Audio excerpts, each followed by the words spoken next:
जिंदगी कभी कभी हमें ऐसे मोड़ पर लाकर खड़ा कर देती है जहां एक गलत कदम हमें बहुत आगे पहुंचा सकता है, लेकिन वही गलत कदम अगर बीच में रोक लिया जाए तो वही इंसान पूरी तरह बदल सकता है। आज की ये कहानी किसी बड़े हीरो की नहीं है, न किसी राजा या अमीर आदमी की। आज की ये कहानी है एक ऐसे लड़के की जिसने जिंदगी में बहुत जल्दी सीख लिया था कि चोरी करना आसान है, लेकिन इंसान बनना बहुत मुश्किल। आज की कहानी भरोसे की है, पछतावे की है और उस एक फैसले की है जिसने एक चोर की पूरी जिंदगी की दिशा बदल दी। इस कहानी में सिर्फ दो मुख्य किरदार हैं। पहला किरदार है एक 15 साल का लड़का जो देखने में बहुत साधारण लगता है, पतले कपड़े पहनता है, ज्यादा बोलता नहीं है, लेकिन अंदर से बहुत तेज दिमाग वाला है। वो चोरी करता है और उसने चोरी को ही अपनी जिंदगी बना लिया है। वो कभी अपना असली नाम किसी को नहीं बताता, क्योंकि उसे पता है कि नाम ही पहचान होता है और पहचान पकड़े जाने की वजह बन सकती है। इसलिए हर महीने नया नाम, नई कहानी और नई जगह। दूसरा किरदार है अनिल। उम्र करीब 25 साल। अनिल लंबा है, शांत स्वभाव का है और बहुत ज्यादा सीधा इंसान है। इतना सीधा कि लोग उसे देखकर सोचते हैं कि ये दुनिया के लिए बना ही नहीं है। अनिल जल्दी भरोसा कर लेता है और यही उसकी सबसे बड़ी ताकत भी है और सबसे बड़ी कमजोरी भी। एक दिन वो चोर अनिल को देखता है। अनिल अकेला बैठा रेसलिंग मैच देख रहा होता है। उसके चेहरे पर किसी तरह की चालाकी नहीं है, न ही डर और न ही लालच। चोर उसके चेहरे को देखकर ही समझ जाता है कि ये इंसान बहुत सीधा है और इसे लूटना आसान हो सकता है, लेकिन वो जानता है कि सीधे हमला करना सही तरीका नहीं है। पहले दोस्ती करनी पड़ेगी। वो अनिल से बात शुरू करता है, उसकी तारीफ करता है, उसे रेसलर जैसा दिखने वाला बताता है और धीरे धीरे उसके करीब आ जाता है। अनिल को ये बातें अच्छी लगती हैं और वो भी खुलकर बात करने लगता है। कुछ देर बाद अनिल उस लड़के को खाना ऑफर करता है और फिर अपने घर चलने को कहता है। अनिल का घर जमुना स्वीट शॉप के ऊपर था। घर छोटा था, साधारण था, लेकिन साफ और सुकून भरा था। अनिल बिना ज्यादा सवाल पूछे उसे रहने की जगह दे देता है। चोर पहली बार किसी के घर में बिना डर के सोता है, बिना ये सोचे कि सुबह पकड़ा जाएगा या भगा दिया जाएगा। चोर झूठ बोलता है कि उसे खाना बनाना आता है, लेकिन जब वो खाना बनाता है तो खाना इतना खराब निकलता है कि खाने लायक नहीं होता। अनिल पहले गुस्सा करता है, लेकिन फिर खुद को रोक लेता है। वो सारा खाना बाहर स्ट्रीट डॉग्स को दे देता है और कहता है कि अगर नहीं आता था तो पहले बता देना चाहिए था। कुछ देर बाद अनिल वापस आता है, उस लड़के के सिर पर हाथ फेरता है और कहता है कि कोई बात नहीं, मैं तुम्हें खाना बनाना सिखा दूंगा। यही वो पल होता है जहाँ चोर को पहली बार एहसास होता है कि हर गलती की सजा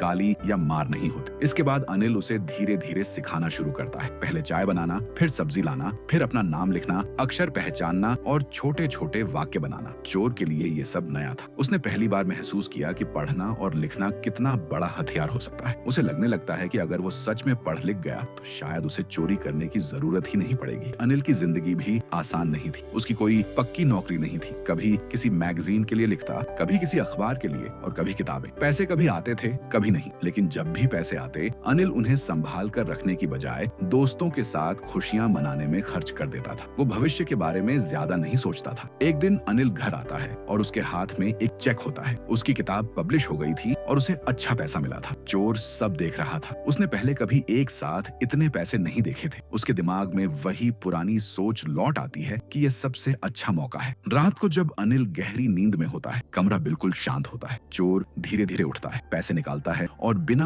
आवाज किए घर से निकल जाता है। उसके हाथ कांप रहे होते हैं, दिल तेज धड़क रहा होता है, लेकिन पैर उसे बाहर की तरफ ले जा रहे होते हैं। वो स्टेशन की तरफ भागता है। ट्रेन सामने खड़ी होती है, लेकिन उसके कदम रुक जाते हैं। उसके दिमाग में सवाल उठने लगते हैं। अगर वो चला गया तो कौन उसे पढ़ना सिखाएगा? कौन उस पर भरोसा करेगा? क्या वो पूरी जिंदगी सिर्फ चोरी ही करता रहेगा? बारिश शुरू हो जाती है। उसके कपड़े भीग जाते हैं और उसके साथ साथ वो नोट भी भीग जाते हैं जो उसने चुराए थे। वो एक बेंच पर बैठ जाता है। ठंड, डर और पछतावा सब एक साथ उसे घेर लेते हैं। उसे एहसास होता है कि चोरी करना आसान है, लेकिन किसी का भरोसा जीतना बहुत मुश्किल और तोड़ना बहुत आसान। उसे समझ आता है कि अगर वो आज चला गया तो वो कभी वो इंसान नहीं बन पाएगा जो वो बन सकता था। आखिरकार वो फैसला करता है। वो वापस लौटता है, अनिल के घर जाता है, चुपचाप सारे पैसे गद्दे के नीचे रख देता है और जैसे कुछ हुआ ही न हो वैसे ही जाकर सो जाता है। सुबह अनिल पहले से जागा हुआ होता है। चाय बनी होती है। अनिल 2 उंगलियों के बीच एक 50 रुपए का नोट पकड़ाता है जो अब भी थोड़ा गीला होता है। वो कुछ नहीं पूछता, बस इतना कहता है कि अब से तुम्हें तुम्हारे काम का पैसा मिलेगा और आज से हम पूरे वाक्य लिखना सीखेंगे। उस लड़के को सब समझ आ जाता है। अनिल सब जानता था, फिर भी उसने माफ कर दिया। उस दिन एक चोर ने चोरी छोड़ दी, किसी जेल की वजह से नहीं, किसी सजा की वजह से नहीं, बल्कि सिर्फ इसलिए क्योंकि किसी ने उस पर भरोसा किया था। कभी कभी एक इंसान का भरोसा 1000 डांट और सजा से ज्यादा ताकतवर होता है।